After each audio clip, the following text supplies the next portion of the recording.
jiu-jitsu is not a gigantic money-making endeavor typically. And for them to take out the time to take a risk on some relative unknowns or something like that and invest in their own marketing perhaps too, you know, which I think is incredibly wise of them in retrospect. And you see why they are so successful, because they take those risks constantly. They fail constantly. You know, I'm sure there's a ton of these podcasts that come and go, and, you know, ours won't be around forever either. But for them to do that and push ahead and take that risk is very smart and super cool too, right? Welcome everyone to another episode of Elbows Tight Podcast. Your host Travis. Today I have a very good friend, very influential person in my podcasting and jiu-jitsu career, Adolfo Foronda from the Forever White Belt podcast. How you doing today, Adolfo? Hey, good, Travis. Thanks so much for having me on again. This is great. Dude, no, thank you. We talk, I mean, shoot, we talk probably about a couple times a week, it seems like. Yeah. And then I'm always like, man, I got to get Adolfo back on, because you and I had each other on our podcast very early. Like, I was just thinking about it, and I was like, man, Adolfo had me on, and I think our podcast was maybe, it was like probably about 2 years old, but we were like small, like analytically, you know what I mean? Yeah. And so I'm like, I look back at it now, I'm like, man, I am so blessed that Adolfo did that, man. So, and then I'm just so happy you kept going too, and that I kept going, you know, and like, dude, we have all this like interesting stuff to talk about all the time, you know? Yeah, absolutely. And it's what a crazy ride it's been. I feel like both of us have had like exponential growth lately, and it's so cool seeing. I'm like I feel like we're like the underdogs in the industry, because everyone else is like these big names that have their own podcast, and then it's like a bunch of like random dads. yeah, it seems like it. But there has been such an explosion of interest, you know, within the whole jiu-jitsu realm and podcasts and video, you know, YouTube and everything, that it's been so interesting. And then seeing your progression from when we spoke, what was that, a year or 2 years ago? I don't know. Yeah, it was a long time ago. You know, jiu-jitsu wise, what you were doing, your show itself. I know you had a co-host at the time, John, who was really great, and how you had to evolve. Seeing all that has, you know, I'd really like to talk about that stuff too, and find out what, you know, where you're at now, and just that road also there. Yeah, absolutely. I know. And like, I feel like, dude, you've like, just like your guests also. The big thing that with me that I talk about behind the scenes, and is like, as like an interviewer, I have like a list of people that I find are very inspiring for me to listen to, because they ask great questions, and you're one of them. You know, it's like Sean Evans, the hot ones, right? Obviously, because he's great. Nardo War on YouTube. Love Nardo War. God, I love right? Nardo War. So you, Abe from Main Idea, Abe Maynard, he's another one that asks fantastic questions. And so I have like these group of people, these core people that I listen to, because I'm like a student of the game. I'm always trying to think of like, what are better ways to ask questions, and how are other people asking questions? Because no one wants to hear the same boring, right, simple questions over and over again. Right. Who do you look up to as like an interviewer to kind of emulate their style, or try to perfect your craft like that? Well, like inspiration wise, definitely like someone like you know, Rogan, for his just the way he can interpersonally you know, get along with people just naturally. And then someone like maybe Alex Friedman for that sort of, you know, long form, sort of dry discussion type of stuff. And a big fan of the Kwan brothers, Steve Kwan and Matt Kwan. They're just fantastic at what they do. Stephen Kesting from, you know, is really fantastic also. Gosh, there's so many, you know. Simon Sinek, I really like his, you know, podcast a lot. He's very passionate, you know, in his approach, and it feels very spontaneous and natural.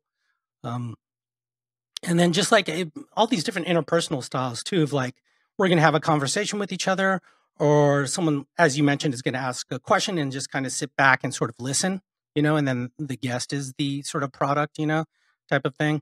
But yeah, I think those guys have top of mind when I think about podcasts that I'm listening to often. Conan O'Brien for his humor, you know, I love that, and his quick, you know, mind.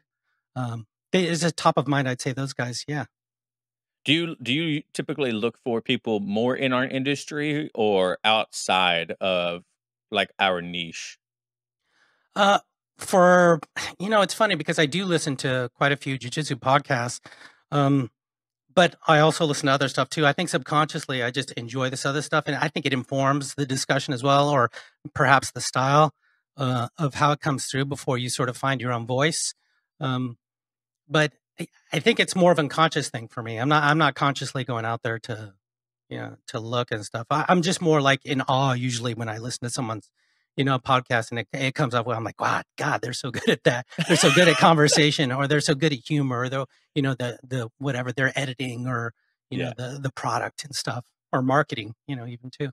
Yeah, absolutely. I listen. I don't listen to Tim Ferriss, Mm, but I listened to an interview with a YouTube duo called Colin and Samir on YouTube, mm, and he came on their show, and him just as a guest and then dropping like these knowledge bombs to Colin and Samir about how he does everything. mm. Dude, I was like blown away Wow. by like his intelligence on just interviewing or being the interviewer and interviewee.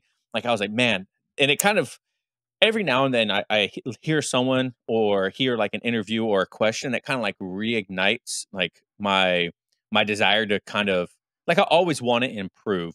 Don't get me Mhm. wrong, but then Yeah. you hear something and you're like, man, that's just kicking it, like putting fire under it. Like I need to go even like read more books or listen to different kinds of interviews. Do you ever Yeah. have those moments where you hear something where you're like, I need to find my nicheest question like that? Yeah, I think what you were referring to earlier in terms of like when you feel like you're asking the same stuff over and over and you don't want the show to get stale.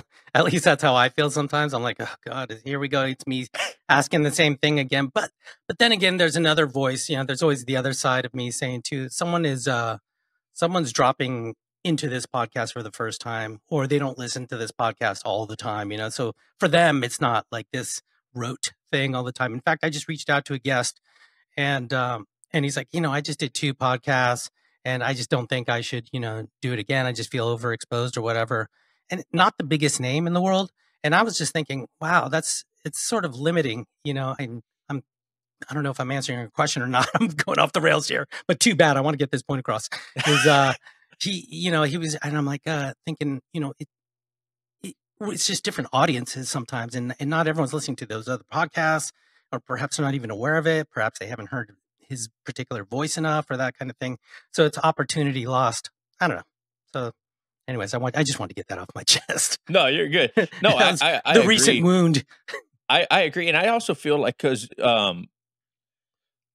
as a podcaster, sometimes I will see a guest going around the reins of like the podcast circle within our niche, Mm, yeah. and then I'll get reached out by them. And sometimes I'm like, I don't really want to have this person on because I feel like they've done so many interviews in such a short period of Mm, time. I yeah. feel like, what am I Same. going to ask that's different?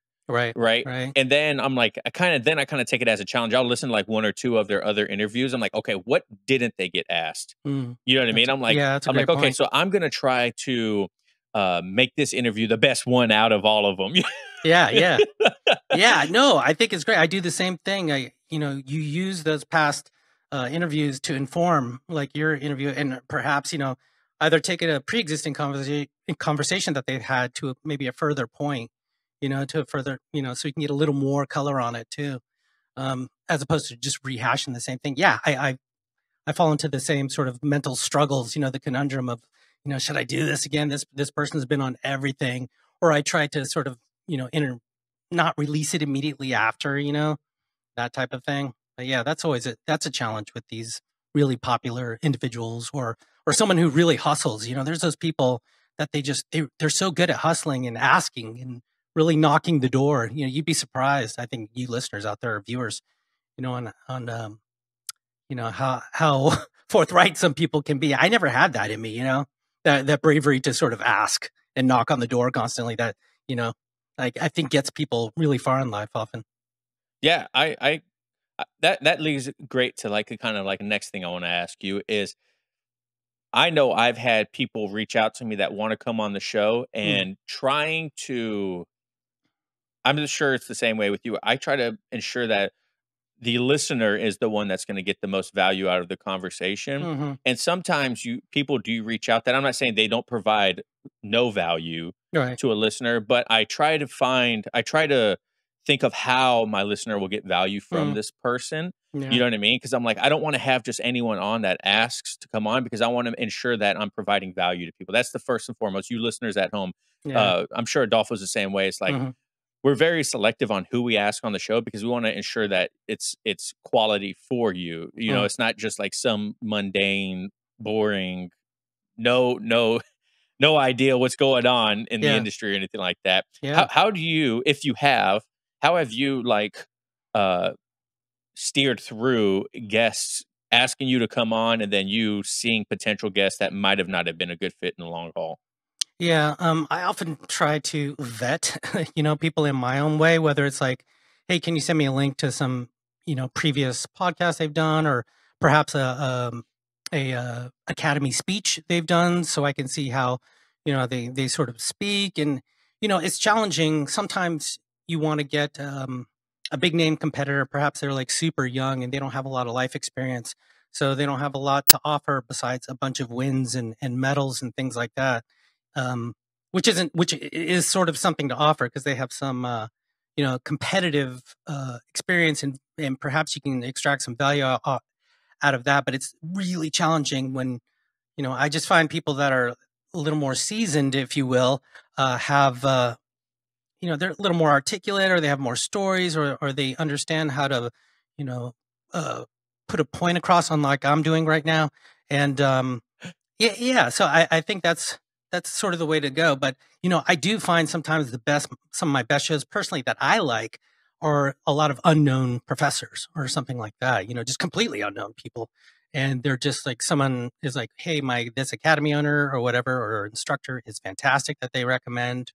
Or I go to a particular camp. Usually it's BJJ Globetrotters that I always talk about, because they just have so many that I'll just, vet through some of those people or meet those people.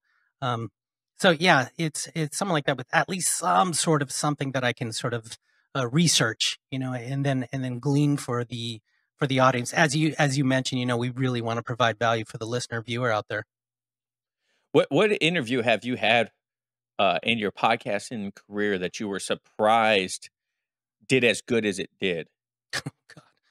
God, geez, you know, um, I think one of them is a guy that I really like. He's actually a young guy who's fantastic. Is this individual named Yoshi? Was his Yeah, name? And he does the move of the day, yeah. and he's just super charismatic and super fun. And I believe he's a judo black belt and jiu-jitsu black belt now, I believe. Yep, under Half And Gracie. yeah, under Half. And forgive me for not remembering Yoshi's last name right now. I'll put it somewhere in the post, or maybe Travis will. More work for you. And yeah, so that was one. I'm like, this guy's not really well known yet, but he's just a lot of fun to talk to, and he seems like a fun individual. And yeah, and people just really resonated with his message and his energy. Yeah, I recently had Kabir Bath on Mhm. my show, and that one I kind of knew because the topic is a hot thing right now, the ecological dynamics Yeah, in jiu-jitsu, right? So that's a hot topic right now. yeah. And but the one that I just like, my most recent guest, Ben Brandon, who won Blue Belt Worlds, Master Blue Belt Worlds, Mm, and he lives down here in Tacoma. Dude, that episode, I'm like blown away how good it did. Like, it was a phenomenal conversation the whole yeah. time, but he's like no one in the jujitsu community. You know, Mm, he's just hmm. a guy that lives in my area that won Masters World after doing jujitsu for 3 years. Right, And right. like, I guess uh, sometimes like I don't even realize it, but certain people just can connect with more listeners, and then also their small following, whatever they have, also are like very dedicated to Yeah, them. You know what I right, mean? And so they'll like, when we both had Maliki on very very early on also, right. and dude, he was like a phenomenal guest, and then everyone that loves Maliki just came over and listened to the episode too, and I was like, oh, this is great. Like, this guy really has like some diehard like following, you know what I Yeah, mean? yeah. Another one that I had that just that you trigger in my mind is an individual named Sean Applegate. He's a black belt, 10th planet black belt under Brandon McCaffrey and Eddie Bravo, Mhm. out of Atlanta, I believe. And he's very sort of like Danaher sort of approach in that there's not a lot of fluctuation in his energy. And, it's kind of almost rote the way he speaks. He Right. would talk. In fact, there was a point in the show where he talks to me like this, and he's like, "Dude, see, this is me on 10. This is me excited right now." And you can't even tell. There's like no blood pulse there, whatsoever. But he is brilliant, And a lot of the old school guys and people in the know deep, deep into jujitsu know what a mastermind he is for jujitsu. But I don't think as a whole, like his name had been brought up a lot and he wasn't really in the zeitgeist. But man, after that show and some of his clips came out, it really exploded. It was like, and then I know a bunch of his stuff was selling on Fanatics indirectly because of the show. I'm not going to take full credit, but but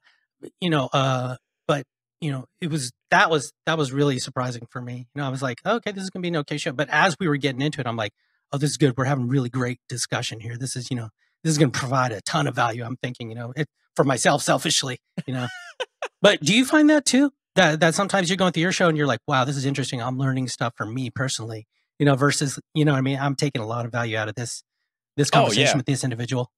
Yeah, absolutely. I think my second interview with Thomas Rosinski was probably one where I was like, that interview honestly was more along the lines. Like sometimes we do interviews that are like selfish. Yeah, what totally. Like, I want to talk to this person because I kind of want to get like knowledge. Same thing with Kabir. Like I was like heavy into the beginning of like learning about ecological. Right. And so it was more along the lines of like, I had questions about myself that I was like, I need to ask someone that's more knowledgeable. You know what I mean? And it's sometimes I was like, afterwards, I'm like, man, that was a great conversation. Like I had so much freaking fun talking to these. One of my friends actually my buddy Jordan, he's like episode 11, 12 of our podcast.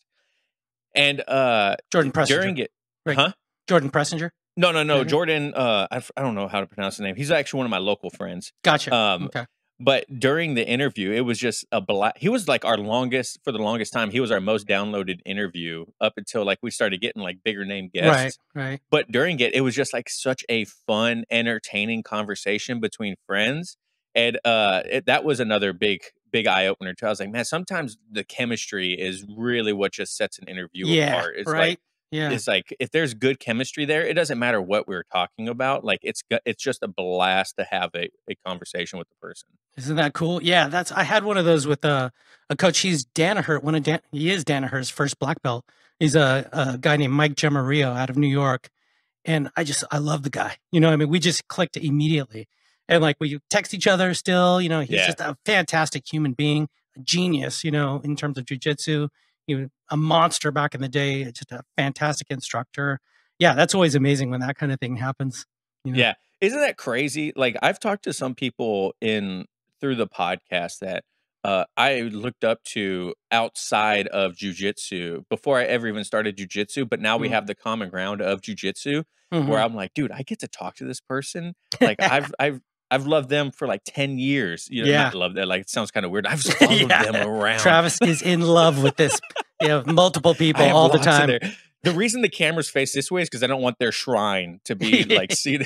Yes. Has that surprised you, the friendships that you've like kind of like grown from being a podcaster, or the people that you've kept in contact with afterwards? Yeah, I'm more surprised that these people will even give me the time of day after the show. You know what I mean? Bro, amen. That they're just like, it's always cool to me, like just a good human being. You know what I mean? It's like such a diamond in the rough thing when it happens like over and over, because you're lucky if it happens in a quarter, within a year or something like that, let alone like, in a whatever weekly basis or something like that, if you're lucky enough to do this and interact with these people. But yeah, I think the good human aspect of it always blows me away. There's that old saying sometimes like, don't meet your heroes. And I think we both have been blessed enough to like meet a lot of our heroes or stumble upon heroes, and you're like, wow, they're amazing human beings, and I'm super lucky to be sharing this moment with them right now. Yeah, 100%. It's such a blessing to be able to share, an hour with some of these people, or especially because a lot of them that we talk to are so busy. You know what I mean? Yeah. And when I first started asking people to come on the show, dude, I was so scared. like you've been doing interviews basically, or you have been doing interviews since day one, right? Yeah, yeah, And for a long so time. I Yeah, don't know how you have like overcome it, but dude, when I first started, it was so hard to ask people to come on the show because yeah, I felt like we were just so small. Like no one's gonna want to come talk to someone that has 50 monthly listeners. You know what I yeah, mean? But it was yeah. quite the opposite of that. Yeah, it is so cool, and that's why, like you mentioned before, Malachi Friedman, or for me, like the Silver Fox Prevec, or someone Hmm. like that, who will just take, like you said, take the time out of their insane schedules. I mean, insane schedules. These people are workaholics, burning the candle at both ends. You know, jujitsu is not a gigantic money making endeavor, Hmm. typically, and for them to take out the time to take a risk on some relative unknowns or something like that. Um, and invest in their own marketing perhaps too, you know, which I think is incredibly wise of them in retrospect. And you see why you know, why they are so successful, because they take those risks constantly. They fail constantly. You know, I'm sure there's a ton of these podcasts that come and go, and you know, ours won't be around forever either. But for them to do that and push ahead and take that risk is it's very smart and super cool too, right? What's one interview that you did that you kind of wish you don't enjoy the most? Like, which one of them did you do where you're like, at the end of it, you're like, I could have done that so much better. Oh my god. Oh, Brailer Grout. And I think and Brailer is a gigantic heavyweight, I believe, out of Legion, you know, under Keenan Cornelius. Hmm. And fantastic dude, you know, really great talk, super nice human, really funny guy. But man, this one was specifically, you know, tech related. So we ran into every Wi-Fi issue you possibly could. Oh, We stopped like every, oh my god, it was like 10 minutes or something like that. He was jumping to different rooms, you know, and we were having some pretty good conversation too. But just the constant interruptions and stuff of us having these technical issues, especially Brailer with his Wi-Fi, even though he works in tech as I think a data analyst, and you know, all this stuff too. I couldn't. Brailer, if you're out there, come on, man.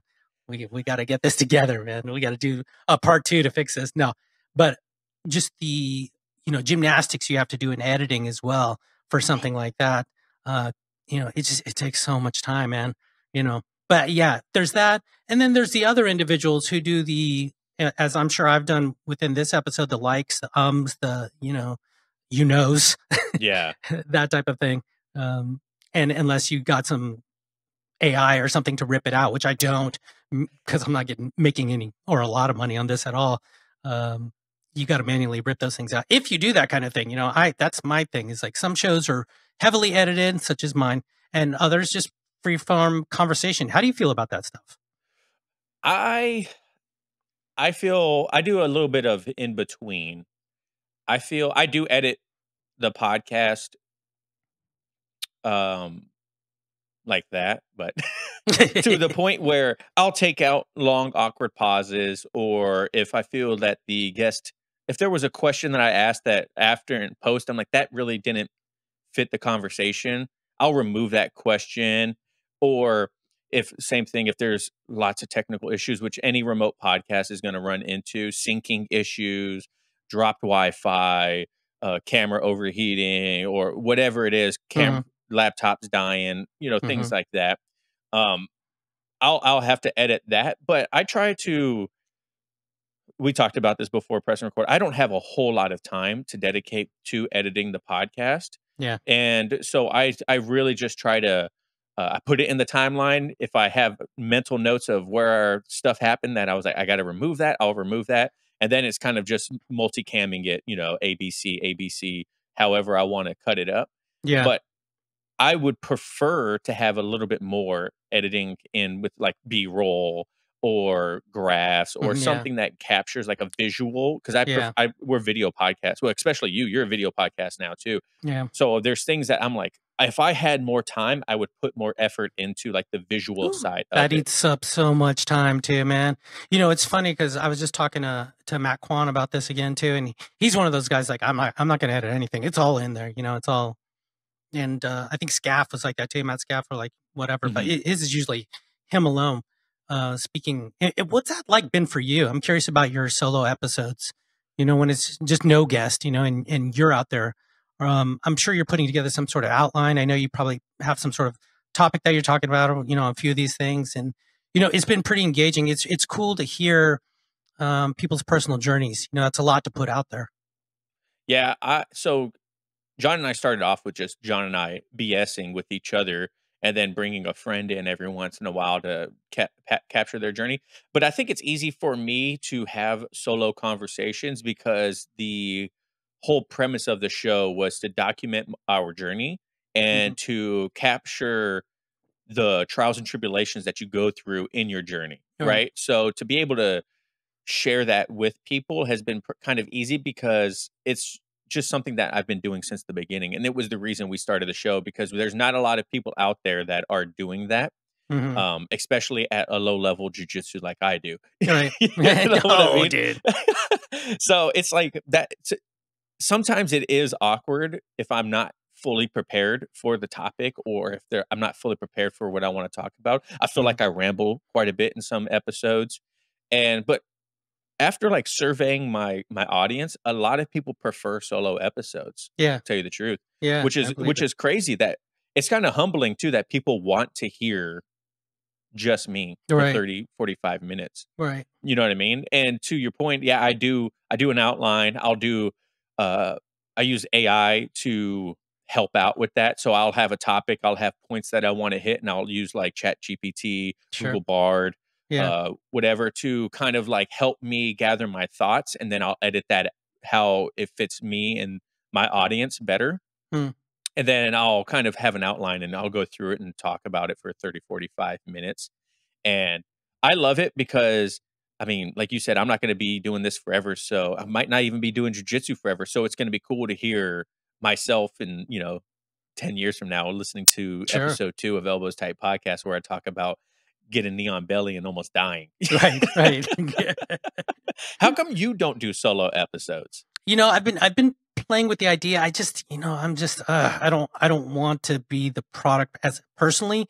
I like being the voyeur. So I like, watching someone like yourself or something. And what I do love about what you're doing too is it's much more relatable, for the majority, I think, of jujitsu practitioners out there than, as I was mentioning earlier, perhaps a younger gold medalist, high level competitor who that's all they do. You know what I mean? Mhm. Is just train super hard and win tournaments all the time, and that's their life.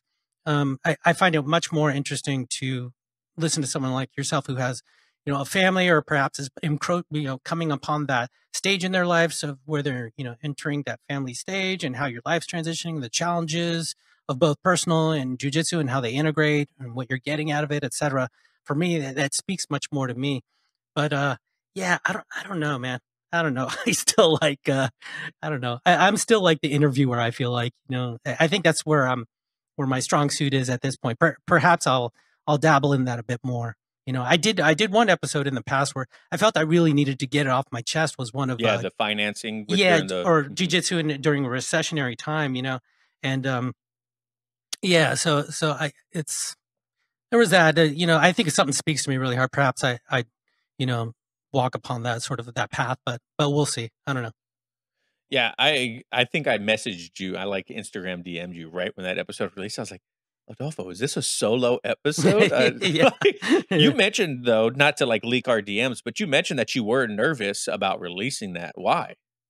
Yeah, I think it's just I didn't want it to come off as, too negative or anything like that. Number one, I don't want to influence anyone in a negative type of way. I just for me it was more like really important for academy owners as something that I felt was really important to consider, of like how things are going. And we're seeing how sort of the world is going now. And I don't want to get political or financial or anything like that, but even though I did in that particular episode, but I've never really had to put myself, or I don't put myself out there a whole lot with my personal perspectives or my stated opinions. I might indirectly do it the way I edit a particular show or something like that, or with certain clips I'll pick out.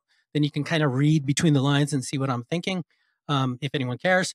But yeah, I just when it comes to jujitsu, I just don't like being an absolutist about anything, really. Yeah. So I think that's one thing is I don't want anyone thinking that, oh, this is this guy and he thinks this particular way. Yeah, absolutely. I completely agree.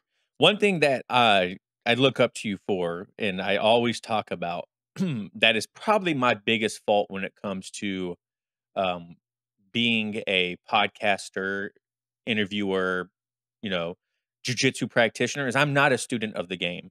You know what I mean? Like Mm, I don't necessarily listen to a lot of jujitsu podcasts. mm, I don't watch a lot of jujitsu content really anymore. mhm. I've only bought one instructional my entire life, and it was Jordan Pressinger's Half Guard. Like, That's a great one, man. Yes. it was really good. Goodbye.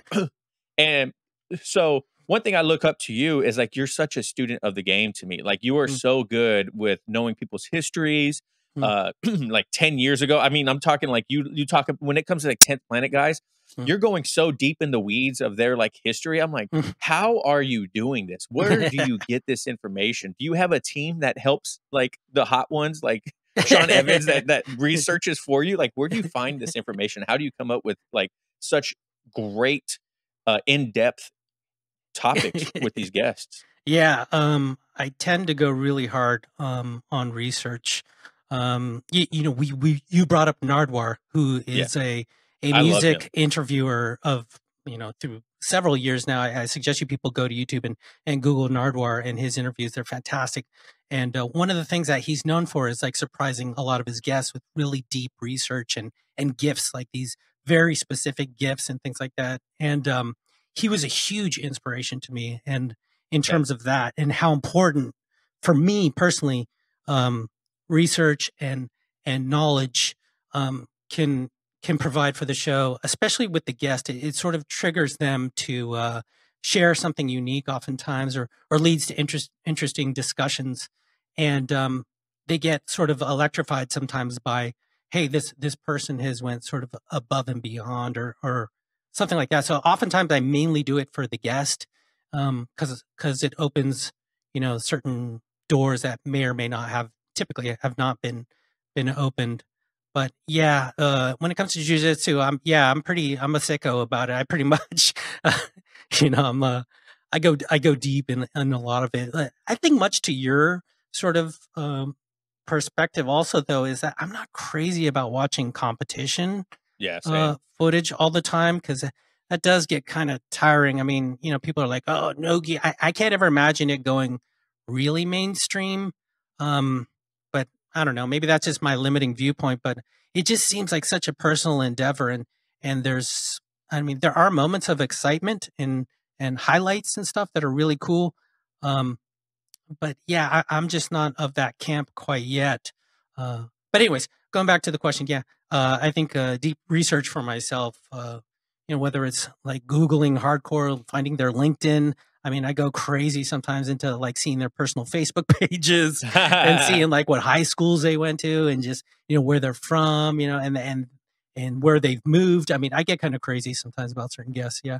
Ready to spice up your Thanksgiving? As we dive headfirst into the mountains of mashed potatoes and cranberry sauce, let's talk about the unsung hero of the holiday season, the Manscaped Lawnmower 5.0. That's right, it's time to go cold turkey on the old razors and take care of your own turkey leg with the Lawnmower 5.0 Ultra. Visit manscaped.com, use code ETP20 for 20% off and free shipping, and enjoy Thanksgiving in the style with the Lawnmower 5.0 Ultra. Gobble gobble, boys. Listen, Manscaped has been the longest sponsor of the podcast for, I don't even know, 2 years now almost. And it's an incredible partnership. I love everything that Manscaped has sent me. And I am so thankful that they've been the sponsor of the podcast through another holiday season for you guys. Honestly, the Lawnmower 5.0 is a true game changer. They keep refining the design to help more and more men with the dual color LED spotlights for multiple skin tones. And just everything about this just gets better and better. Honestly, all the products you get from them, you can't miss. So the gift of Manscaped doesn't stop there though. The bundle comes with 2 free gifts: the Manscaped Boxers 2.0 Premium, absolutely love them, and the Shed 2.0 travel bag. Get 20% off and free shipping with code ETP20 at manscaped.com. That's 20% off with free shipping at manscaped.com using code ETP20. Be thankful this holiday season for the best gift of all from Manscaped. Your balls will thank you. Thank you, Manscaped, for sponsoring this episode.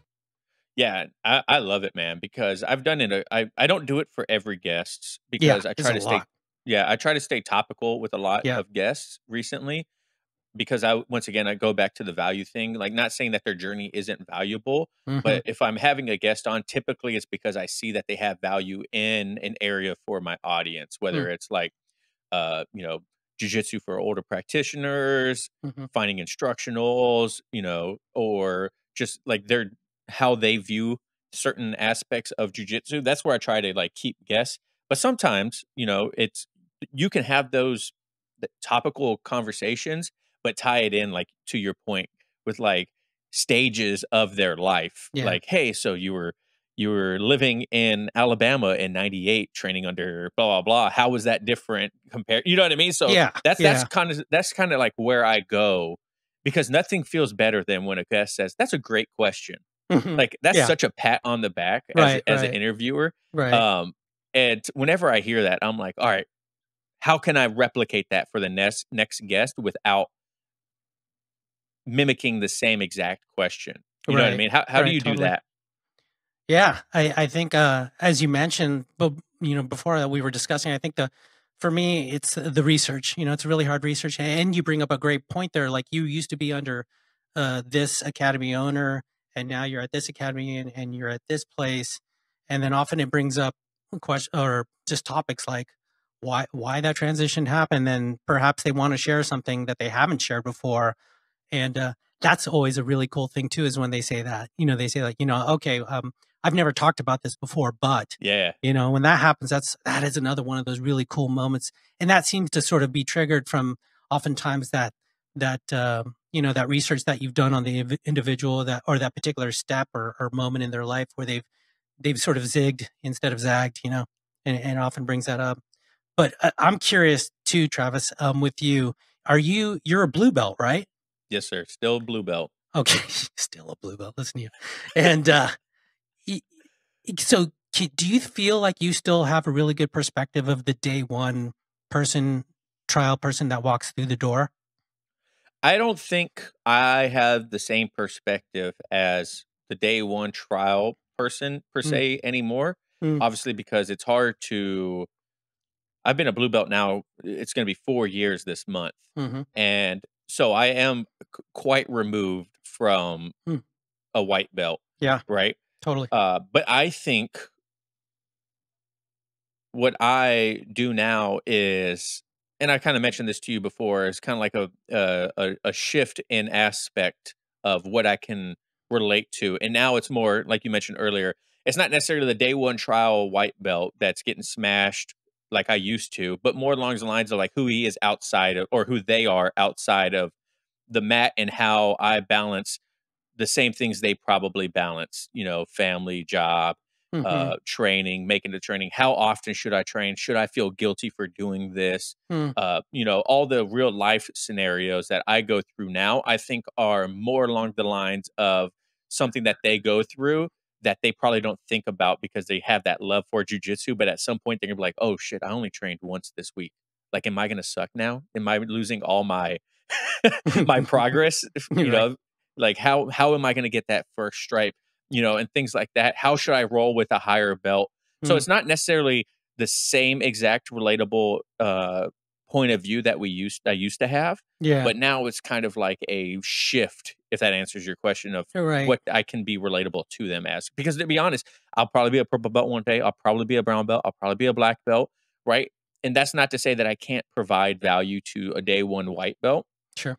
But it's just, if I'm honest, it has to be in a different way, because the same reason why I started this podcast is it was almost all black belts or high level competitors that had their own shows, Hmm. and it was hard to relate to them Yeah. about what I was going through when I walked through those doors for the first time, or my white belt days, or how everything was. You know what I mean? Right. So and if I'm honest, I'm not going to be that. I'm not going to be the same person in 5 years talking about jujitsu that I am 5 years ago. You know what I Yeah, mean? absolutely. Absolutely. Yeah, I think I was struggling with that notion the other day or the past few weeks. Is I started thinking about that again, I've done this for 8 years now, and excuse me, and just thinking, have I addressed the day one white belt lately, and can I how I'm feeling farther apart from it, but I still care so deeply about them in a way, and I still care so deeply about, like, for me they're so important, the day one white Oh, belt, 100%. because we got to keep this thing going and get people involved. But I'm like, can I, it's becoming more of a struggle. I realize to sort of empathize with all the things that's going through their head, and it's starting to sort of fade, and I'm realizing I'm starting to lose some of that connection. And so I've just been thinking about, I was curious, where you were in that journey too about that. But Yeah, because you're a purple belt now, man. Like yeah. 8 years, a purple belt. How has your journey impacted your interviewing podcast?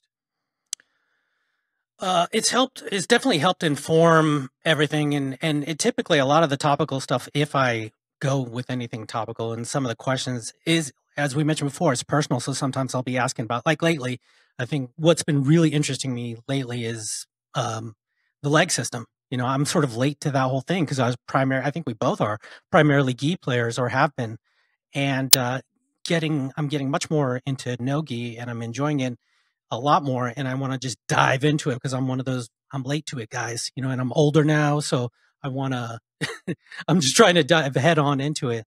Um so a lot of the guests that I'm having, a lot of the questions sometimes revolves around that typical, or that type of topical discussion when it's like that. So it's funny how we go through these stages in our game, or what a progression in jiu-jitsu, how that informs what we're going to ask, or the type of people we have on, or something like that. How about you? Do you feel like you've asked these personal questions too? Oh yeah, 100%. Because I'll look at my journey, and when it comes to, like, especially the solo episodes, I'll Mm, pick something that has happened recently in my journey, and I'll try to have like a guest on, and I'll try to do like a solo episode about it, and kind of like cover, and like, once again, kind of like for selfish reasons, to help me feel better about what's going on, or to learn about what's going on with this situation in my journey. mhm. And yeah, I 100%, like, I feel like uh having having an idea of exactly what you want to talk about with someone, or with yourself, is it's going to make you grow. I always talk, John Thomas talks about this too, is conversational jujitsu, right? Having a conversation about jujitsu is extremely underrated in people's journeys, right? Mhm. And I feel like the more people talk about jujitsu, whether it's like theoretical or situational, like, hey, I was here, Mhm. how could I have gotten out of that, or X, Y, and Z? What are things I should think about in this position? I think Mhm. it helps everyone. I think it's a big tool that you can have in your toolbox to uh, mentally prepare, or think about scenarios when you're not actually training. Right. It's so interesting that everything's interesting to me. But the a lot of these professionals that we interview, and what I found, and I don't know if you have too, is oftentimes these high level guys, let's say, I was talking about the leg system earlier, and a lot of these people that I've had on that are leg specialists or something like that, how they contradict each other oftentimes, and their own personal opinions of like what's best and things like that. And so you realize, going back to the white belt days or whatever, you're always looking for, what works, what's the best way, and that kind of thing. And then you realize every way is the best way. I'm What realizing, works as for I you is talk the to these best guys, way. yeah, it's just like there's no wrong almost answer in a lot of this stuff, because, closed guard's not good in the gi. Closed guard works in the gi. Reverse De La Hiva does not work in the gi, or no gi. It does work in no gi, someone else says, or De La Hiva or whatever it may be. So that, for me, that was like one of those eye opening moments too, where I'm like, oh wow, I got to think for myself, and jujitsu is so personal, and the expression of it, it may change from one week to another, but what's best is, perhaps it's for that particular, moment in your jujitsu journey. Absolutely. What guest has influenced you the most after talking to them, that has like really shifted your mindset of a certain aspect of your journey? Oh man. I think both Carl Prevec has been huge. He's always been like a huge influence on me all throughout. Uh, and Mike Gemaria, I think lately when we were discussing things too on the episode, they've been huge just because they're just so wise, and in terms of having a long-term sort of jujitsu journey, and I'm no spring chicken. So I mean, Masters 5, my goal right now is just to like you said, I hoped, or I hope to be doing this till, like the old man, like Helio, till to close to the last days, or something like that. So for me, those guys have really spoken to me in terms of longevity and training smart and that kind of thing for longevity. So effectively, those guys. I'm sure there's other guys too. I mean, they're I get something from everyone that I speak to. Honestly, that's just personal gold. How about yourself, Travis? Yeah, I've had a couple of guests that have like influenced me quite a bit on how I view what I think is right. Early on we had Roy Dion, and John and I Yeah, were big into you that's have to right. test for your belt. You have to take, because we're so Yeah, influenced by Roy Dean, right? And yeah, I talked about it on your show the yeah, first time, yeah, and I was like, everyone has to test. You have to test for your yeah, belt, and I didn't realize how like of a contentious topic that is within the jujitsu community, right? Because that's how we did it. yeah. And everyone that I followed at the time, that's how they did it, right? It was you test for your belts, like it's a knowledge check. Is that what it was, Travis? Because I remember when I talked to you and John. John, by the way, people of on my show that are listening, was Travis's former co-host of his podcast. Just FYI. But I remember John or yourself asking me, what was your test like? And the Yeah, trippiest thing for me, the wildest thing for me, it was that there was this expectation yeah. already in place that they test. So I'm so curious. Like, did you guys think like everyone tests, or And I understand now, given the context. Yeah, I don't think we knew that thought that everyone tested. I Mm, definitely thought it was more prominent than it was. mm, You know what I mean? Like, come to find out, a majority of people don't test. The testing is actually a minority in the jujitsu community, totally. Yeah. and that was a shocker. Yeah, I remember like, how was your test? You're, oh, I didn't. I was like, how did you get your blue belt? Yeah. Yeah. I was What so do you mean? I was Like, like, wow. Yeah, I found it so interesting that the question, what I mean, and the expectation of the answer. I mean, for me, I was like, I was kind of taken aback, but it was just so neat to see that expectation, they're already in place.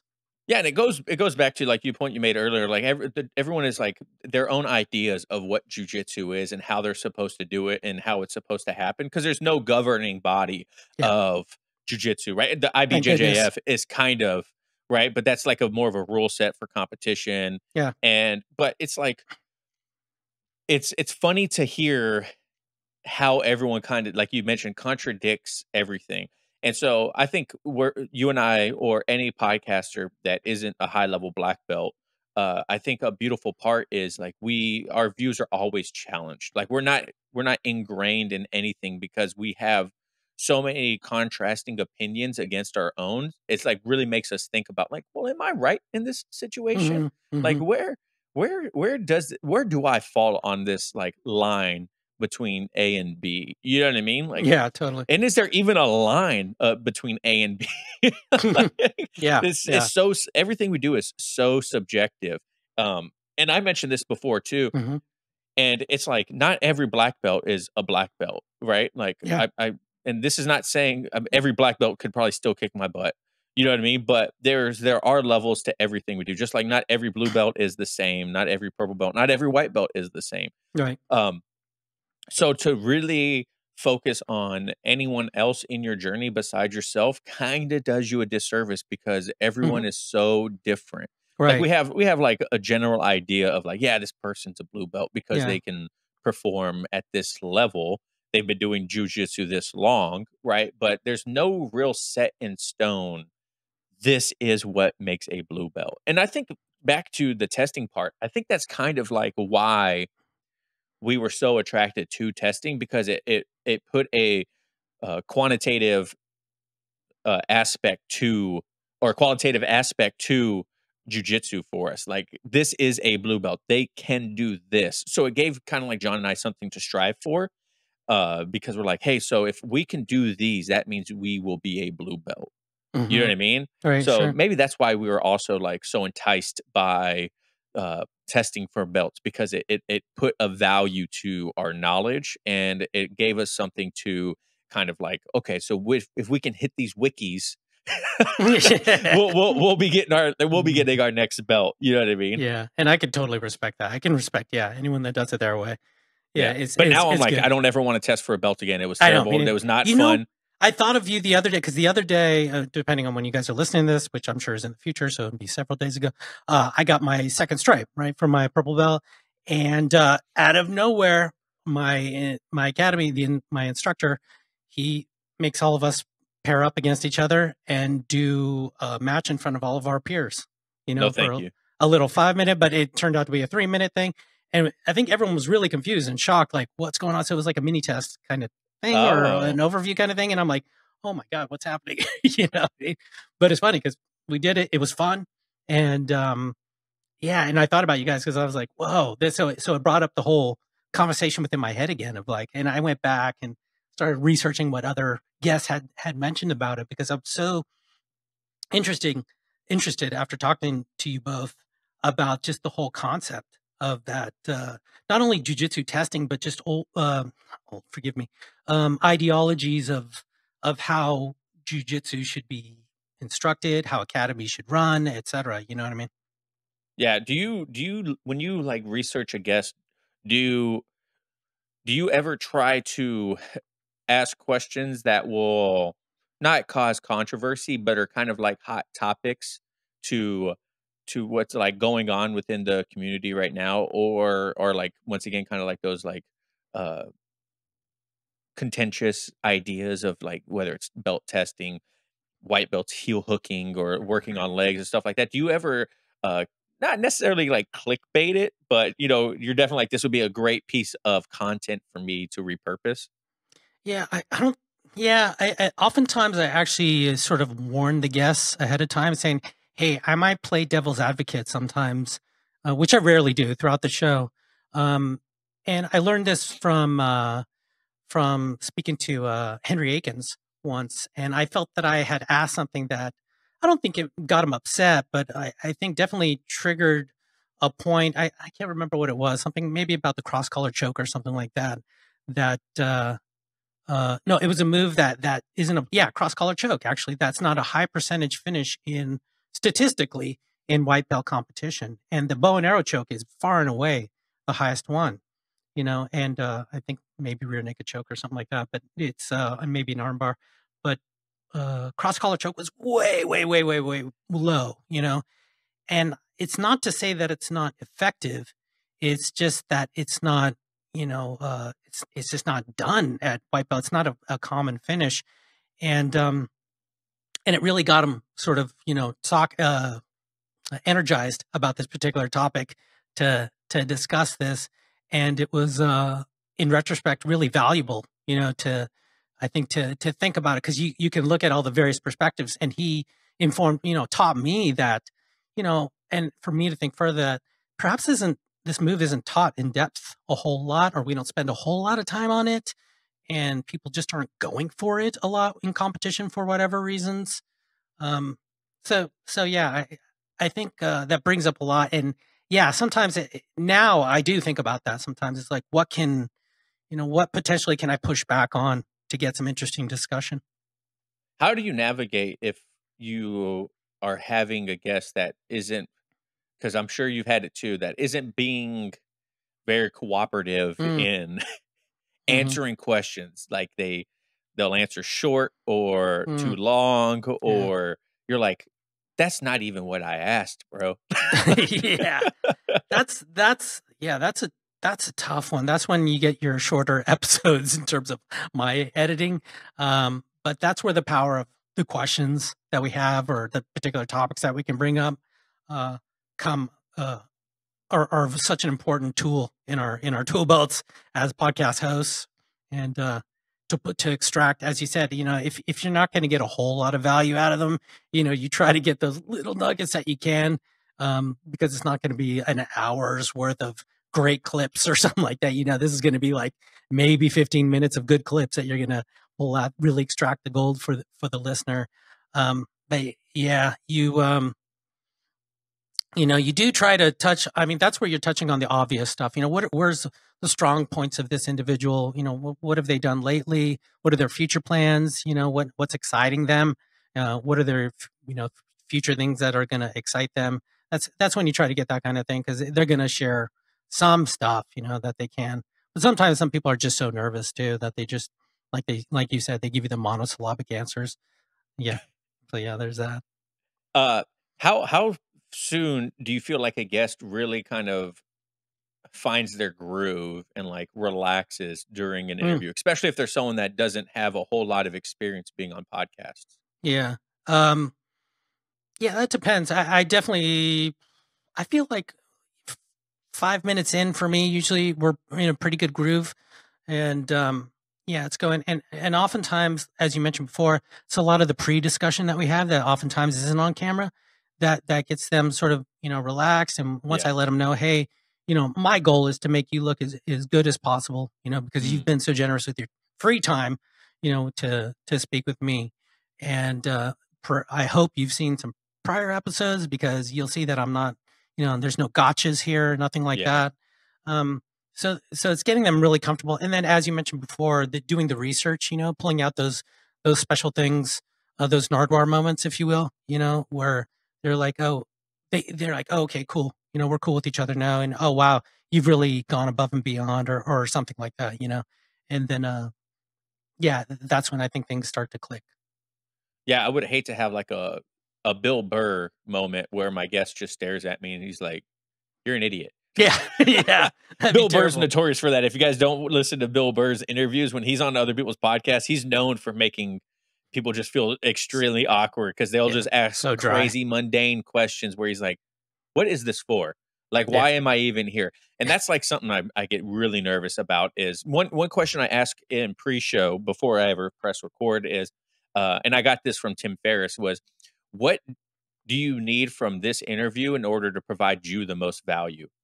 Right. So I asked them that beforehand. That way I ensure I know what topics they do want to cover, whether it's a coaching program, a book that's coming up, their online academy. I always make sure I ask that. That way I know that they want to talk about this, and I know for sure that they'll have an answer and go on to where I can branch out from that question. You know what I mean? Is that something you do too? Like, what does your pre-show look like before?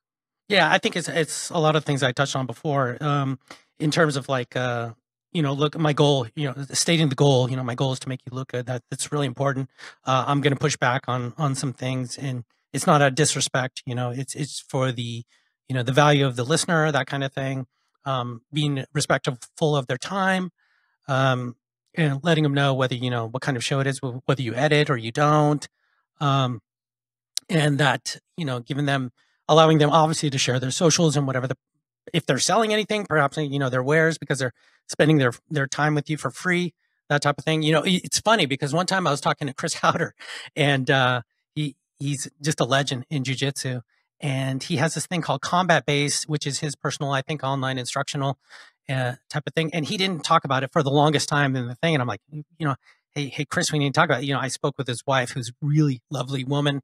And she's like, he tends to not push the thing, and can you help him? Or if he doesn't, so I would occasionally, I'm at the, hey, combat base, let's talk about it. So yeah, just doing them right, Yeah, I know that's something.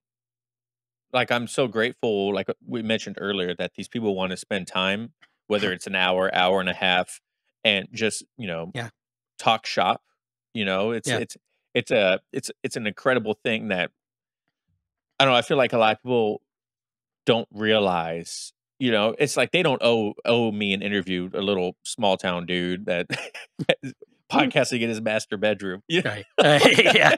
So but no, it's definitely cool. How do you deal with getting ghosted or rejected for an interview? I'm cool with it. I respect that, not ghosting, but definitely, I prefer the quick rejection. Like, hey, would you like to be? No, no, whatever the particular reason is. Cool. I'm totally cool with that. And then I can just move on. I would rather not get, yeah, it sounds great. And then you just don't hear from the person for a long time. Then you have to do the follow up and the follow up and the follow up. And And you're like, huh, and I can't take it personally because I understand they have a million things in their life going on. I'm sure, like we all do. But it's hard not to sometimes a little bit, Yeah. But yeah. So I just kind of push through. I move on. I mean, there's a lot of interesting people in the world to talk to, and a lot of hidden gems out there. It's hard to find them sometimes, but Yeah. yeah. That's kind of like I've never been rejected for someone to come on the show. Mm. And that's mainly because I don't ask a lot of big names to come on the show, people that are, gigantic. Yeah. And it's not because I don't want to interview them, but like you mentioned, I really, you have such an eclectic group of guests. Mhm. That's once again inspired me to be like, okay, I don't need to get the same exact people everyone else is interviewing. Like, Yeah. who are these? Jordan Robbie, right? He got third place. Lives down in California. If you guys haven't listened to his interview, he's same age as me, and he competed at Masters World, and he was just a good conversation. Yeah. No one, once again, Ben Brandon, not anyone, Yeah. not saying that sounds kind of mean, but I mean, like in the jujitsu space, they're not Yeah. like selling instructionals or anything like that. They're just an average person that does jujitsu and it has accomplished something that a lot of us will never do again or will Yeah. never achieve. And so I'm like, I got to talk to these guys. How do they do it? You know what I mean? Right. And so a lot of times the people are grateful that I've asked. They're like, oh my God, dude, yeah, I would love to come. I've never done a podcast before. I would love Yeah. to do a podcast. Yeah. Yeah. That's always wild when you talk to like that black belt, that new academy owner or something like that. He's like, I've never done a podcast before. And you're like, oh, cool. Let's see how it goes. It's great. Versus, and you know what else is funny too, is when you get these sort of semi big names or what we would think are semi big names within the jiu-jitsu zeitgeist that, and then you talk to other normal people, jiu-jitsu practitioners, like, I have no idea who that person is, what I mean? There's a lot of that, too, which is cool. I'm like, okay, great. I think that's me with almost every interview you do. I'm like, I have no idea who this person is, but I'm going to listen. Yeah, that's right. I love that. And then that. you're like sitting there talking to these people, and you're talking about like who they are in the industry, their accolades, and I'm like, no idea this person ever even freaking existed. Yeah, man. And there's other people that like are unknowns who you just like we mentioned before that you're just like, oh my God, so much value, so much great stuff. Yeah, a lot of these globetrotters, Charles Harriott, who is a fantastic discussion. He's a physics teacher, an amazing jujitsu game, former breakdancer guy. He loves to talk about jujitsu. This other guy, Josh Janis, he's a black belt out of Michigan, I believe, or something. Yeah, and just has this really unique perspective on jujitsu and like this whole truly the gentle art sort of is his thing, like trying to do no pain jujitsu kind of stuff. And I don't know, just other perspectives are just so cool. And talking to these people, and if you can get like, as we have some decent amount of listeners out there, and they get this value, get to learn something, getting another perspective and question their own jujitsu. And that's always good in my opinion. So what have you been thinking lately about jujitsu? I'm curious, what kind of techniques or, what have you been playing? What's been, I guess, top of mind for you lately? Recently, it's been more of coaching. I recently got the chance to start coaching at my academy. Oh, wow. That's awesome. And so that's why I was bringing on like Kabir Bath to talk about the ecological approach to jiu-jitsu because interesting. As a coach coming from the fitness industry before, right? I was a CrossFit coach and everything like that. Mm-hmm. And I've always loved coaching. Yeah. It's probably one of my favorite things I've ever done in my life. Yeah.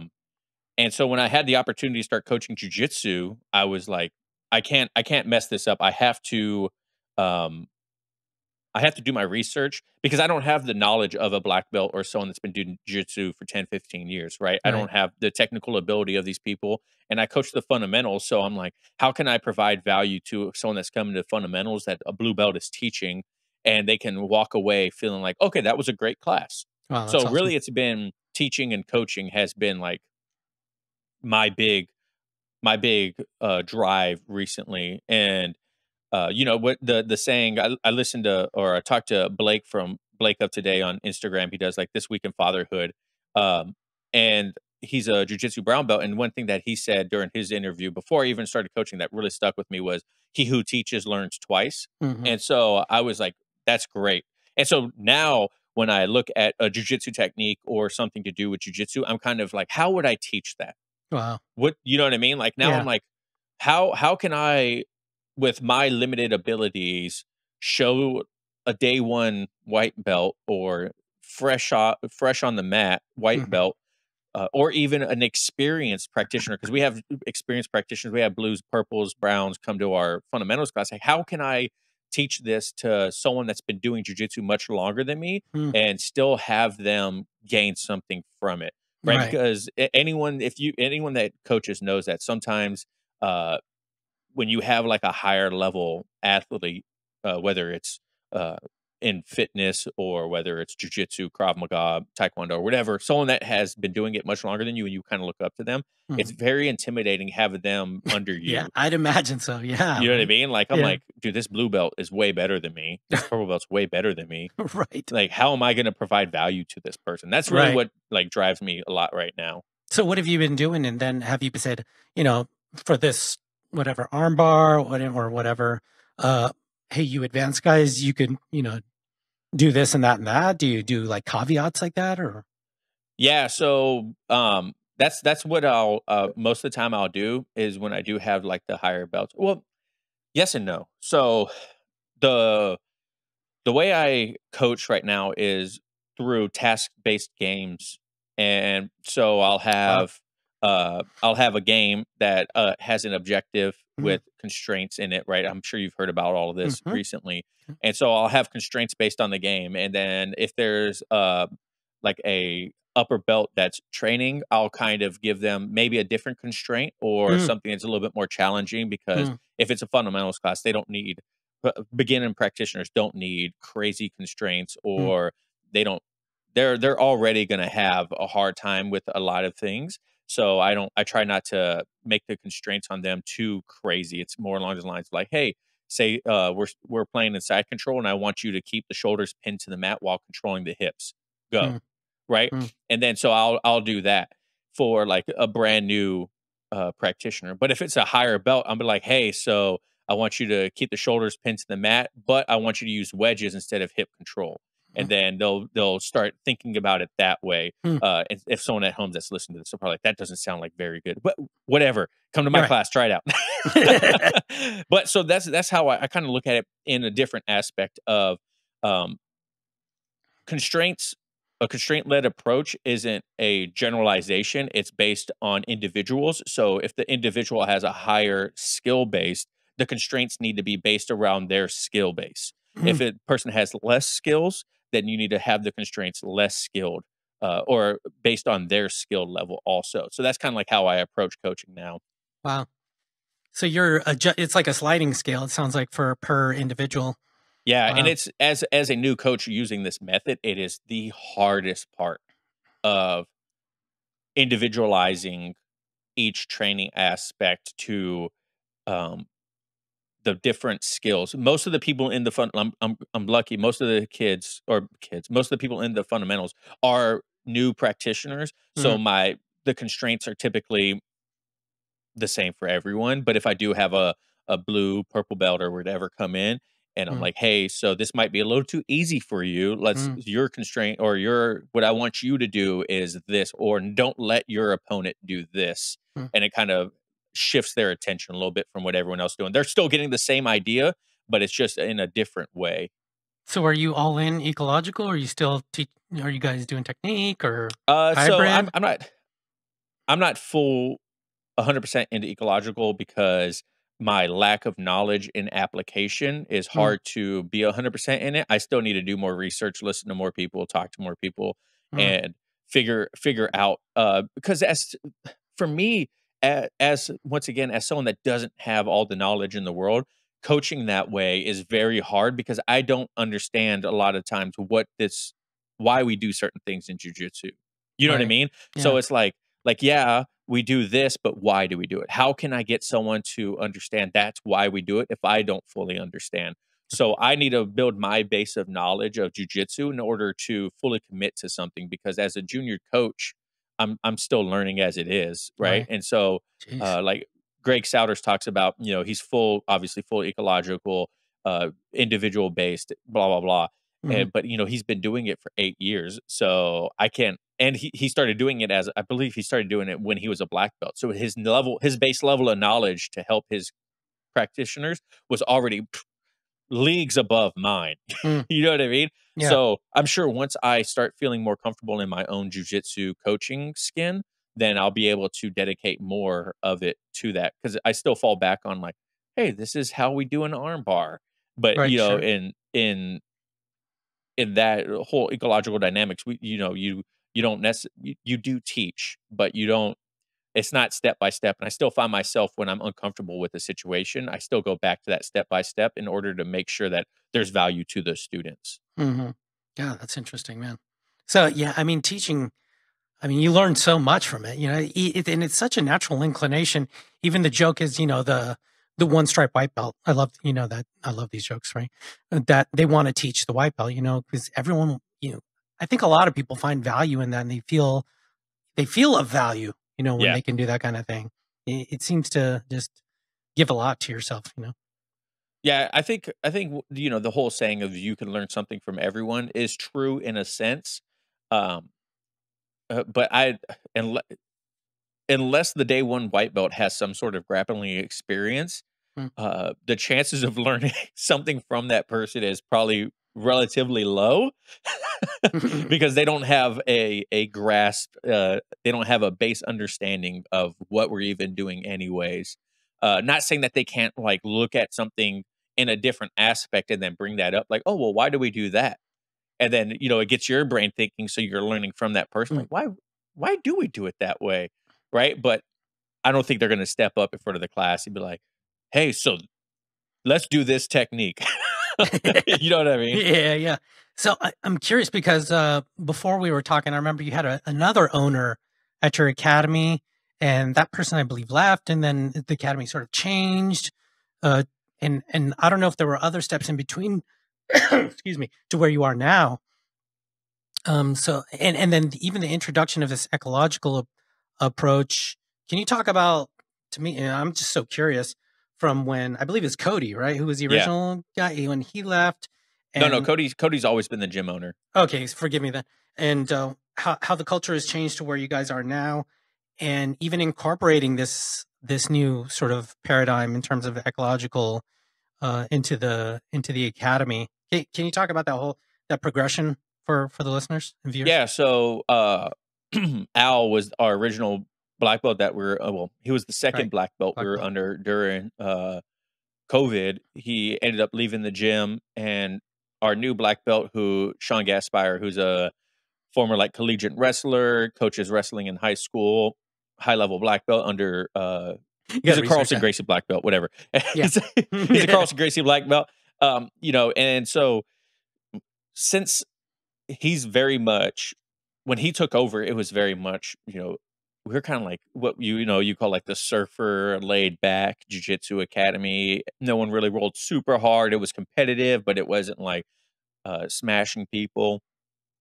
And then when Sean came, he just pretty much mopped the floor with the gym and was like, what are you guys even doing? Right. And so there was like not in a bad way, but he Mhm. definitely exposed that we all could have been learning something differently, or Gotcha. our mindset during roles was completely different. So this is And black belt number 3. yeah, black belt number Okay. 3, and he's still there now. It's Okay. wrestling. He leaves during wrestling season, so Cody takes back over. Cody's now a 4-stripe brown belt, so he's real close to getting his black belt. Right. So effectively a Um, black belt. Okay. and so Cody was the one that kind of introduced me to the ecological approach Hmm. because he was hearing Greg Souders all over the place. He's like, "Hey, you have a podcast? Interview Greg. You have a podcast? Interview Greg." And I never Mhm. did. I've never have. Mhm. And so Cody actually talked to him, and he's like, "Man, that stuff is great. You should look into it." And so I started. I didn't look into it until I started coaching, or until he asked me to start coaching. And then I really like started diving into it more. And I was like, man, this stuff is great. There's Rob Gray. He's a PhD down at ASU. He's, like one of the leading scientists on the whole part of it. And so I listened to his podcast. And then I listen to people like Greg Souders, Kabir Bath. There's a whole bunch. Kit Dale, is Yeah. a lot of the task-based gaming or gaming, task-based games for jiu-jitsu. Right. And so I kind of just like slowly started implementing it more into like how I looked at jujitsu. There's a ecological dynamics for BJJ Discord channel where there's like almost 1,000 members now that I go in there, ask questions. A bunch of people that crazy like scientists within the community Wow, that are that's so also do great. jujitsu that have studied ecological for a long time. They're in it Wow. and stuff like that. And so I just kind of like through Cody's own curiosity about it, and then it kind of like rubbed off on me, and then now I'm very curious about it too. But like I mentioned earlier, I'm not 100% on it yet because I just don't have a firm understanding of it, and so I feel like I'd be doing a disservice to a lot of people Hmm, that I coach that if I don't fully understand it. hmm. How have you been feeling as of late in terms of like what's your conditioning looking like in your recovery and stuff? Stress with added, not eating as well as I should with Mm, with the added not making it to the gym as much as I should. I've had a lot of like personal life stress lately, and so I'm actually no longer going to be training in the evenings. Now I have to work in the evenings, and I'm gonna have during the day off. So we're starting like a 10:30 a.m. class. Thank oh God. wow. Yeah, Hmm. so which is gonna be great. But Awesome. I have been going to the gym recently. The last couple of weeks, I have been going to the gym more recently. I've been tracking my food, trying to hit my macronutrients for the day because it's all very familiar to me. Mm, But like, yeah, man, it's hard like we mentioned before we press record the first time, it's hard to fit jujitsu in with such like heavily weighted personal life stuff too, like yeah. my kids, my Hmm. job, uh, my wife.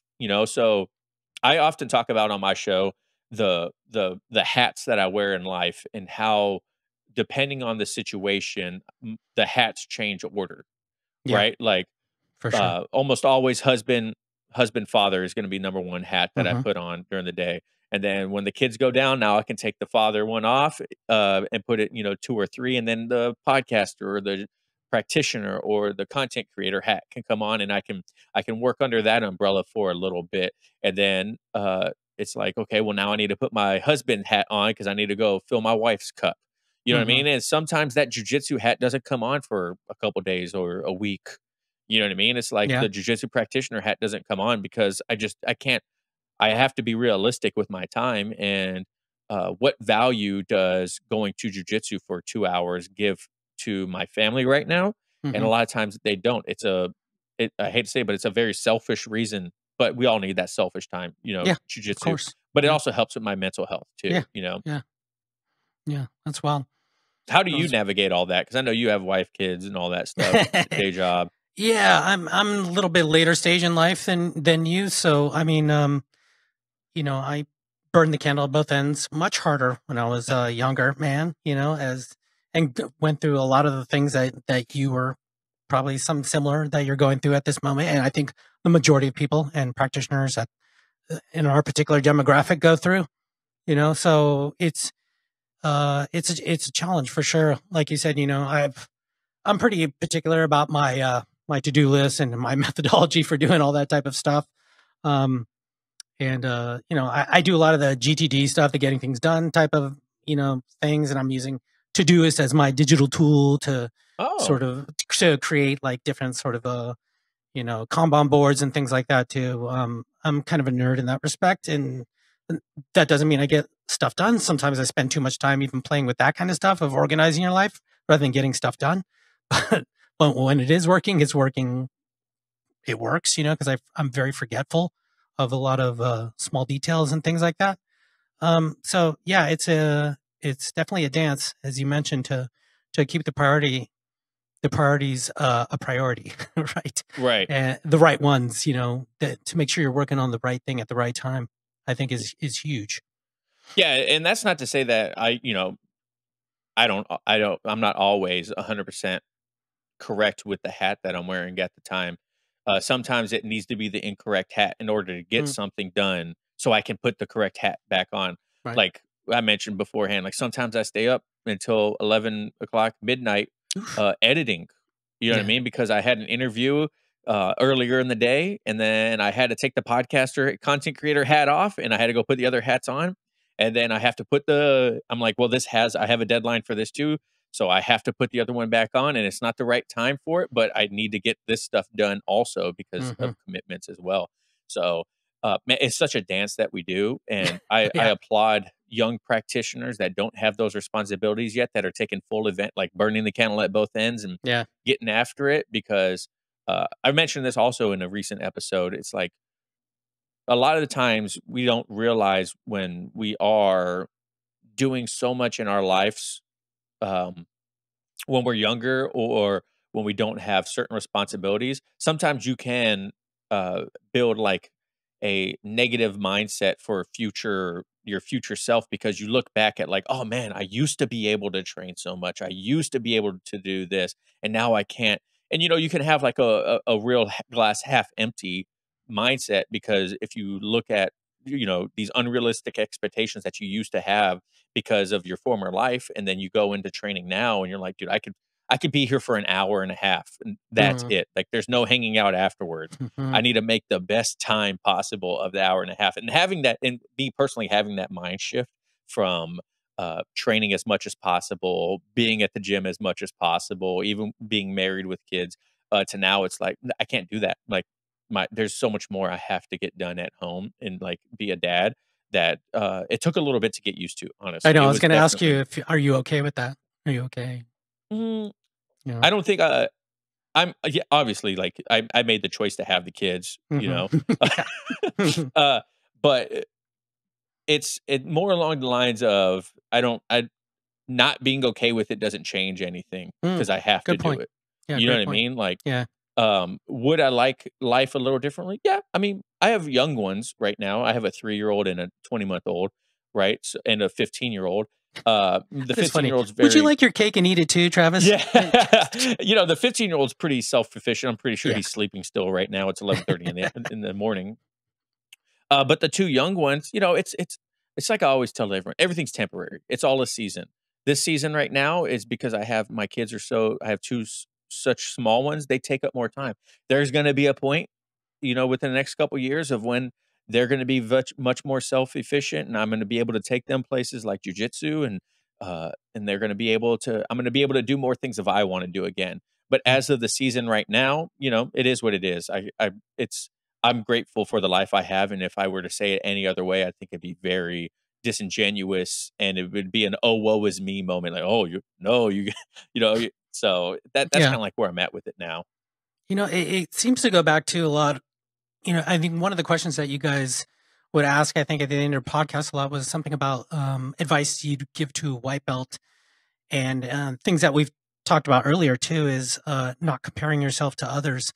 And it's so easy to say, you know what I mean? And in retrospect, now you realize how important that sort of idea is, or to practice that, or even though there's always it's gonna slip in those moments going, damn, I wish I had more time like this kid, or I wish I could do more like this particular person, or I wish I was there, I wish I was at this belt, whatever it may be, I wish I could sub these people, whatever. But yeah, when you realize that is, I go back to that, I'm realizing more and more that this is such a personal journey, and it's such a an individualized journey, and there's all these things that come into play, whether it's your finances, your time, your age, your weight, your strength, your all those things sort of factor in together. um that it's going to be just different for everyone. So yeah, trying not to compare yourself and just sort of be present in your own path is sort of the way to go. I remember I was just talking to Junior Casio, and he was saying he was talking about effort on the mat, when they're there. He's big into this effort thing, all the time. And I agree with some of it, quite a bit of it, but a lot of it came down to being present, just to be present, and realizing more and more the importance of that. Yeah, I agree. It's something that quick point, focusing on your own journey. This was for the first time in my journey, uh, I've really had to like hone that in. We had belt promotions last week, and I didn't get a stripe, and I did get my purple belt, and 3 other blue belts that have been doing jujitsu in less time than me got their purple belts, right? And they 100% they deserve it. I don't want to make it sound like they don't. These guys absolutely crush it. They spend a lot of time training. They compete. Younger than me. Well, one guy's the same age as me, but his kid is the same. He only has one kid that's the same age as mine. my oldest, and so he gets more time to train.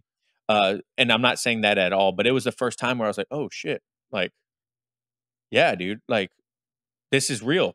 Like I'm not going to get promoted every time that I think, I'm probably ready for it, because I just can't dedicate it to it, Right. And that was the first time where I was like, wow, like I've never had to really focus on it before, because I was always getting a stripe. I was very consistent in training, but these last couple of months, like I mentioned, it's just been hectic in my personal life.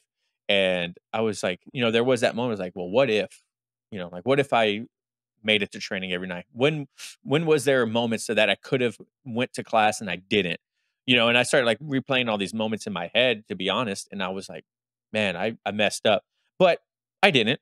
Life happens, there's, like you mentioned, like John, he was injured. He had like double shoulder surgery. Yeah. And he kept getting injured during class. And finally he's like, I just can't do this anymore. He's in his mid 40s, his kids are doing stuff. And so he had to quit. Jiu-jitsu just wasn't in his life journey anymore. And he doesn't regret it. But he's thought about coming back every once in a while, but I think he's at the point now where he's like, it's just not in the cards for me. It's just not something that I strive to think about doing. And that's something too that I have a hard time with too, is, I'm thinking like, well, why do I keep going to jiu-jitsu? And I'm like, well, because I love it. It's a good release for me. It's a good, being around like-minded people that want to do hard things is a fantastic experience, And so that's what motivates me to keep training. And also I can't do the podcast if I don't do jiu-jitsu, because it's a jiu-jitsu podcast. So, but hey, Adolfo, we've been going for quite a while, man. I want to be respectful of your time as well. If you can give one tip to a brand new white belt, what would it be? Try not to compare yourself to others. Yeah. Going back on that, if you can, try to just really focus on your own journey. It's super easy to say that. It's super, super hard to do. Oh, 100%. It's such a mental thing. That's like, it's not a physical technique or anything like that. Jiu-jitsu thing. And I think it'll help you in life overall. It's something I learned very, very late in life. I'm still practicing. I think we all are. We struggle. We vacillate in and out of this habit of comparing ourselves to others, when really it's just, putting one foot in front of the other and taking ownership really of our practice. And if you can do that, I think it's a good first step, and I think it'll serve you throughout your jiu-jitsu journey. Yeah, absolutely. And like I mentioned, I'm having a hard time doing it right now. So, hey, if people want to follow you and check you out, where can they find you? Yeah, check me out on Instagram, Forever White Belt Show.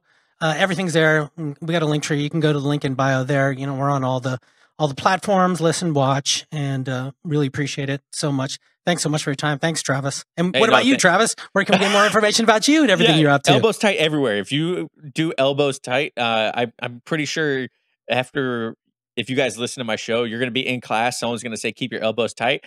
And you're like, oh, wait, Travis's podcast. The best name ever. It always comes up. Yeah. So it happens in our class. Like people are like, so, in this position, keep your elbows tight. And everyone like looks at me and I'm like, yeah, that's right, baby. Yeah.